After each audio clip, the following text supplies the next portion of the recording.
Hello dear student, आप सभी के चैनल में आपका स्वागत है।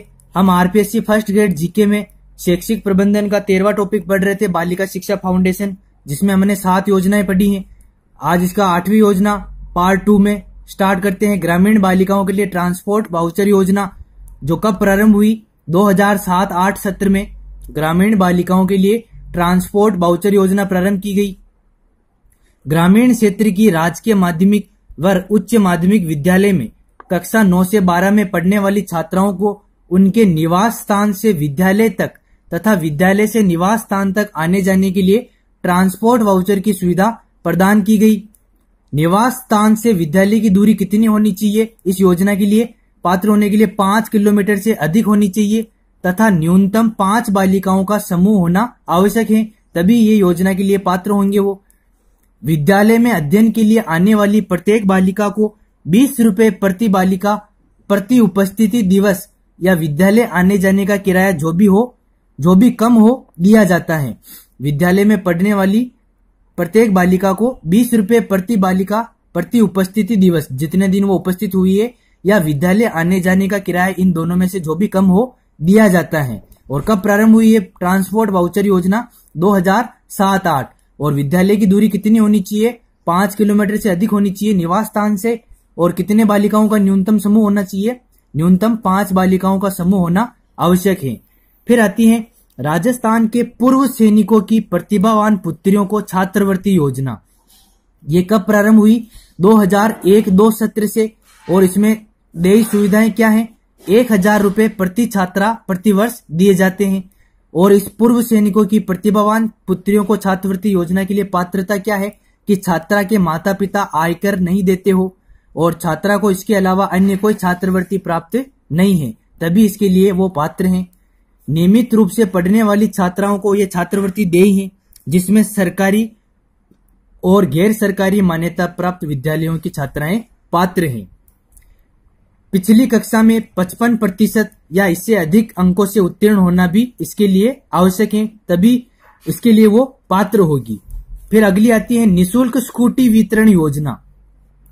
ये योजना जो है वो राजकीय विद्यालयों में पढ़ने वाली कक्षा 10वीं 12वीं की उत्तीर्ण पात्र छात्राओं को स्कूटी वितरित की जाती है। और इसके लिए पात्र कौन है?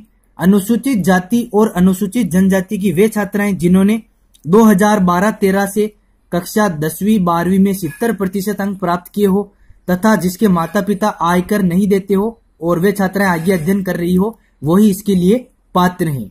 फिर आता है मौलाना आजाद राष्ट्रीय छात्रवृत्ति योजना।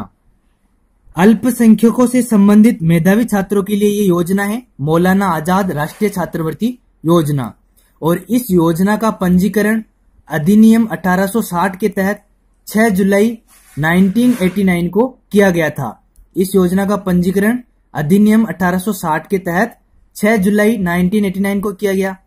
यह एक स्वैच्छिक अराजनीतिक लाभ नहीं कमाने वाला सामाजिक सेवा संगठन है। याद रखिएगा इसको कि यह स्वैच्छिक अराजनीतिक और लाभ नहीं कमाने वाला सामाजिक सेवा संगठन है और यह अल्पसंख्यक कार्य मंत्रालय भारत सरकार द्वारा वित्त पोषित है। फिर आता है 12वीं योजना अमलगमेटेड फंड से देय सुविधाएं या सहायता। और ये भूतपूर्व सैनिकों की छात्राओं को दी जाती है अमलगमेटेड फंड से देय सुविधाएं। और इसके लिए पात्रता क्या है? अभिभावकों की वार्षिक आय 90,000 रुपए तक है। अभिभावकों की वार्षिक आय कितने रुपए तक है? 90,000 रुपए तक है। कक्षा 6 से 8 में पढ़ने वाली छात्राएं जिनके पिछली कक्षा में 55% या इससे ज्यादा अंक प्राप्त हुए हो, वो इससे सहायता प्राप्त कर सकती हैं। छात्रवृत्ति कितनी मिलेगी? कक्षा 6 से 8 तक 1000 रुपए वार्षिक छात्रवृत्ति मिलेगी। पुरस्कार राशि क्या है? माध्यमिक या प्रवेशिका परीक्षा में राज्य स्तरीय योग्यता सूची में स्थान प्राप्त बालिका को 21,000 रुपए मिलेंगे, जबकि उच्च माध्यमिक या वरिष्ठ उपाध्याय परीक्षा में राज्य स्तरीय योग्यता सूची में स्थान प्राप्त करने वाली बालिकाओं को 31,000 रुपए मिलेंगे। तो ये अमलगमेटेड फंड से देय सुविधाएं किसके लिए हैं? भूतपूर्व सैनिकों की छात्राओं के लिए, जिसमें अभिभावकों की वार्षिक आय 90,000 रुपए तक होनी चाहिए और कक्षा 6 से 8 तक छात्रवृत्ति मिलेगी 1000 रुपए वार्षिक और 55% से अधिक अंक आने चाहिए। पुरस्कार राशि मिलेगी 10वीं की छात्राओं को प्रथम स्थान आया हो राज्य स्तरीय योग्यता सूची में तो 21,000 और उच्च माध्यमिक या वरिष्ठ उपाध्याय परीक्षा में राज्य स्तरीय योग्यता सूची में स्थान प्राप्त करने वाली बालिकाओं को मिलेंगे 31,000 रुपीज। इसके बाद आती है अपने राजीव गांधी किशोरी सशक्तिकरण योजना, जिसे हम सबला के नाम से जानते हैं। यह योजना 2010 से भारत सरकार के सहयोग से राजस्थान के 10 जिलों बांसवाड़ा, बाड़मेर, बीकानेर, गंगानगर, भीलवाड़ा, डूंगरपुर, जयपुर, झालावाड़, जोधपुर, उदयपुर में 11 से 18 वर्ष की किशोरियों के सशक्तिकरण के लिए इसका क्रियान्वयन किया जा रहा है। कितने जिलों में? 10 जिलों में। और कब से? 2010 से भारत सरकार के सहयोग से। लक्षित समूह और इस समूह में चयनित जिलों में सभी ICDS परियोजनाओं के अंतर्गत आने वाली 11 से 18 वर्ष की किशोरियां शामिल हैं। इस योजना में 11 से 18 वर्ष की किशोरियां शामिल हैं। योजना की सेवाओं के कितने भाग हैं? तो इस योजना की सेवाओं के 2 भाग हैं, पोषणीय और गैर पोषणीय सेवाएं। पोषणीय सेवा के अंतर्गत तो 11 से 14 वर्ष की स्कूल न जाने वाली व 14 से 18 वर्ष की लगभग 7 लाख किशोरियों को आंगनबाड़ी केंद्र पर 600 कैलोरी तथा 18 से 20 ग्राम प्रोटीन युक्त पूरक पोषाहार वर्ष में 300 दिनों तक दिया जाता है।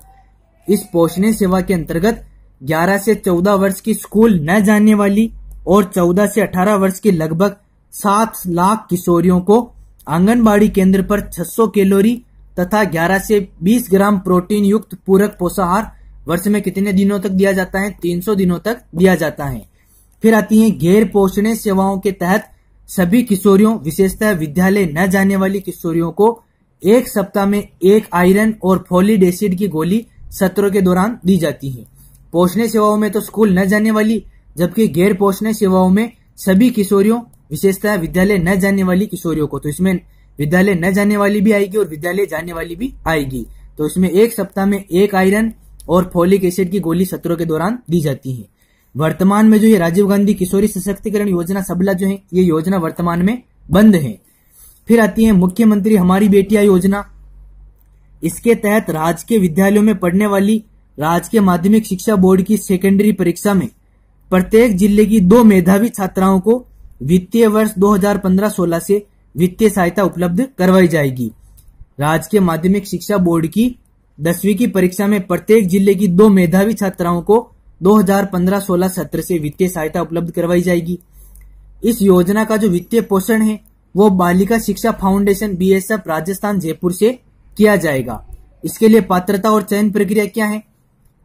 कक्षा 10 में जिले में प्रथम और द्वितीय स्थान प्राप्त न्यूनतम 75% अंक लाने वाली बालिकाएं इस मुख्यमंत्री हमारी बेटी योजना के लिए पात्र हैं। कक्षा 10 में जिले में प्रथम व द्वितीय स्थान प्राप्त और न्यूनतम कितने प्रतिशत अंक आने चाहिए? 75% अंक आने वाली बालिकाएं। इस प्रकार प्रत्येक वर्ष राज्य में कुल 66 बालिकाओं का चयन किया जाएगा। एक जिले से दो छात्राएं ले रहे हैं तो 33 जिले हैं, तो 33 में से इंटू 2 तो 66 बालिकाओं को चयन किया जाएगा मुख्यमंत्री हमारी बेटी योजना के तहत प्रत्येक वर्ष में। तो यह आपका हो गया बालिका शिक्षा फाउंडेशन और उसकी योजनाएं। कल हम पढ़ेंगे भारत स्काउट व गाइड। कल हम भारत स्काउट व गाइड पढ़ेंगे। 14वां टॉपिक भारत स्काउट व गाइड, जिसमें पिछली बार क्वेश्चन आया था विश्व जम्बूरी में से। आप ये देखिए 22वीं जम्बूरी, 23वीं जम्बूरी 2015 का आयोजन कहाँ हुआ था? जापान के यामागुची शहर में। तो अपन पढ़ेंगे इसमें। और 24वीं जम्बूरी का आयोजन होगा 22 जुलाई से 2 अगस्त 2019 को। और कहां पर होगा ये अपन अगले वीडियो में पढ़ेंगे। तो पढ़ते रहिए आपके अपने चैनल के साथ। मिलते हैं अगले वीडियो में। जय हिंद, जय भारत।